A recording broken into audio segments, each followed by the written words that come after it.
ეკოლოგიური ფაქტორები.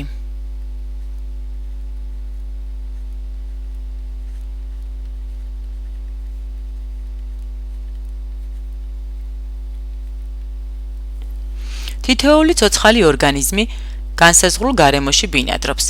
გარემო პირობები დადებით ან უარყოფით გავლენას ახდენენ ცოცხალ ორგანიზმთა არსებობაზე.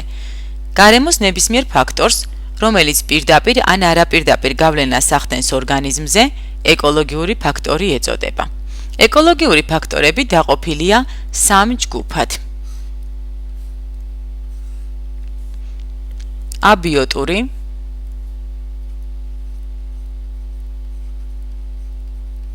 არაცოცხალი, ბიოტური, ცოცხალი და ანთროპოგენური.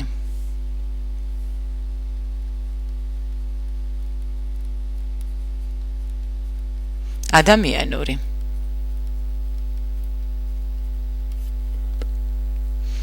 ეკოსისტემის არაცოცხალ კომპონენტებს, რომლებიც ორგანიზმზე მოქმედებს, აბიოტური ფაქტორები ეწოდება, ხოლო ცოცხალ კომპონენტებს კი ბიოტური.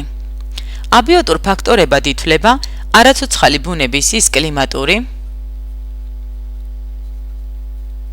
რელიეფური ან ნიადაგის პირობები, რომლებშიც არსებობა უხდებათ ცოცხალ ორგანიზმებს. ხოლო ბიოტურ ფაქტორებად ითვლება ცოცხალ ორგანიზმთა ერთმანეთზე ნებისმიერი ზემოქმედება.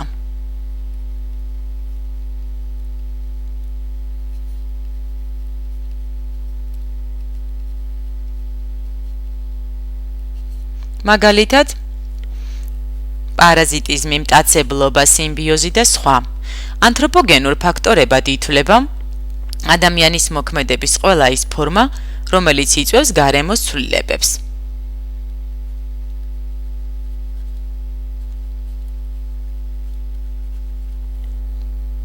ეკოლოგიური ფაქტორების უმრავლესობის ინტენსივობა ცვალებადია.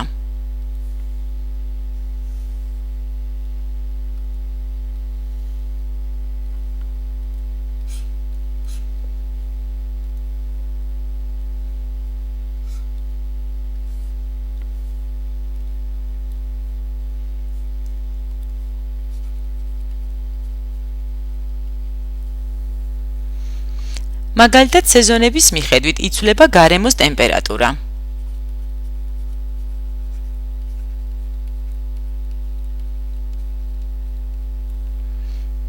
ტენიანობა და სხვა. თუმცა არსებობს შედარებით უცვლელი ფაქტორებიც.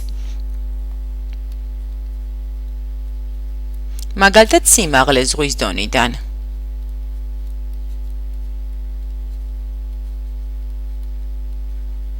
რელიეფი და სხვა. ბუნებრივია ორგანიზმები, რომლებიც არსებობენ კონკრეტულ საარსებო პირობებში, უმუშავდებათ სპეციფიური შეგუებითი ნიშნები. განვიხილოთ ეკოლოგიური ფაქტორების ზემოქმედება ორგანიზმზე სქემის საშუალებით.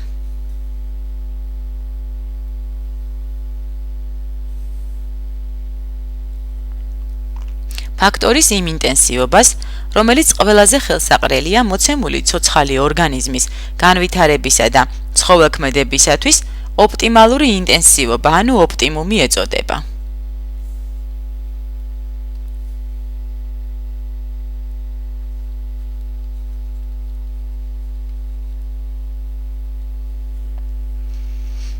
რაც უფრო მეტად გადაიხრება ფაქტორის მნიშვნელობა ოპტიმალური სიდიდიდან, მით ძლიერ ეცემა ორგანიზმის ცხოველქმედება.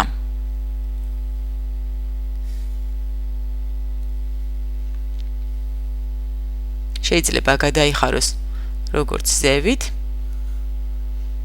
ისე ქვევით.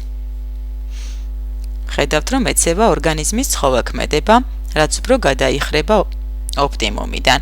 საზღვრებს, რომელთა იქით ორგანიზმის სიცოცხლე დგება საფრთხის წინაშე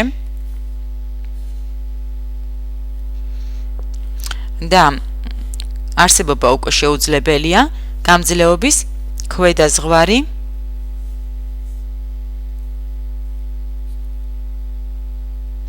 ქვედა ზღვარი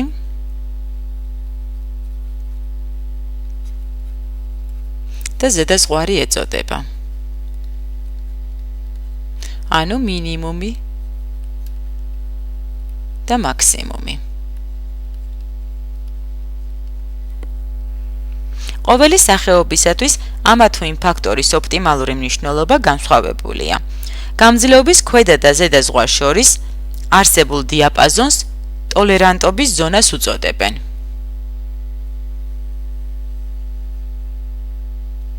ტოლერანტობის ზონა.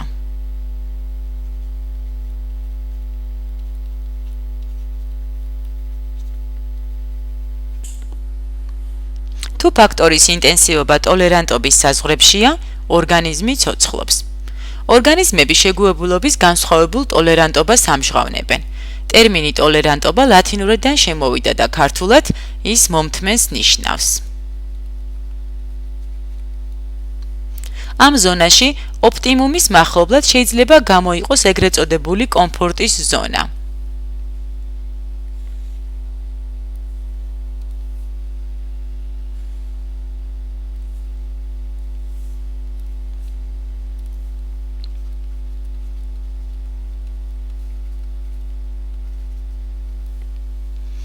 ამ დიაპაზონში ორგანიზმის სიცოცხლის უნარიანობა მაღალია.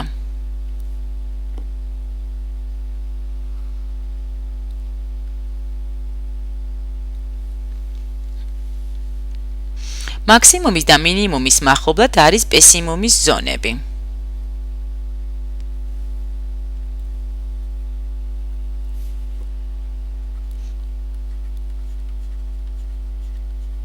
პესიმუმის ზონა. პესიმუმის ზონა.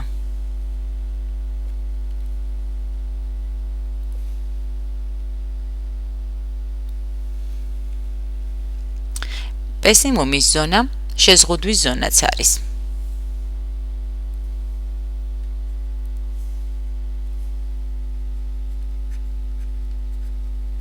შეზღუდვის ზონა. ამ ზონაში ორგანიზმთა სიცოცხლის უნარიანობა მნიშვნელოვნად კლებულობს.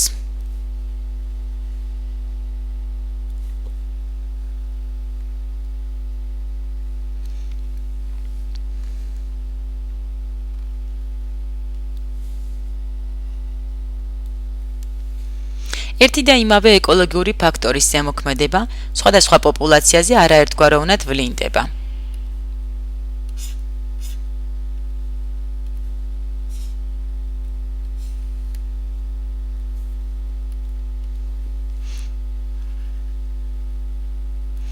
ვიწრო მრუდი იმის მაჩვენებელია, რომ ამ პოპულაციის ნორმალური არსებობის პირობები შეზღუდულია, ხოლო თუ მრუდი გაშლილია, ის პოპულაციის ტოლერანტობის მაღალ დონეზე მიუთითებს. ასეთ პოპულაციას მოცემული ფაქტორისადმი კარგი შეგუების უნარი გააჩნია. აღსანიშნავია ის გარემოება, ერთი ეკოლოგიური ფაქტორის ზემოქმედება ორგანიზმზე იზოლირებულად არ მიმდინარეობს. ორგანიზმი ყოველთვის იმყოფება მრავალ ფაქტორთა ერთდროული მოქმედების პირობებში. ნიადაგში თუ საკმაო რაოდენობით არის აზოტი, ფოსფორი, მაგრამ კალიუმი არ არის საკმარისი, მცენარე ნორმალურად ვითარდება მანამდე, სანამ არსებობს კალიუმი. კალიუმის გამოლევის შემდეგ კი მცენარე წყვეტს განვითარებას ან კვდება. ამგვარ ფაქტებს ყურადღება მიაქცია ლიბიხმა და წამოაყენა ეკოლოგიური მინიმუმის პრინციპი.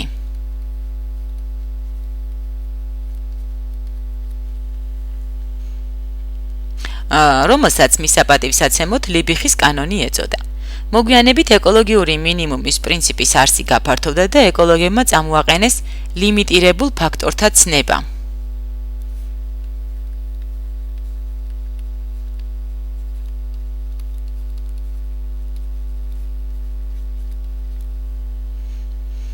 ეკოლოგიური მინიმუმის პრინციპს დაუმატეს მაქსიმუმის პრინციპი.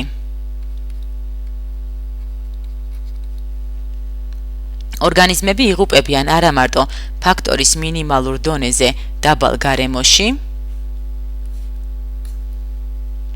იღუპებიან ქვედა ზღვარს ქვემოთ კვდება ორგანიზმი, არამედ ფაქტორის ზედა ზღვარს გადამეტებულ პირობებშიც.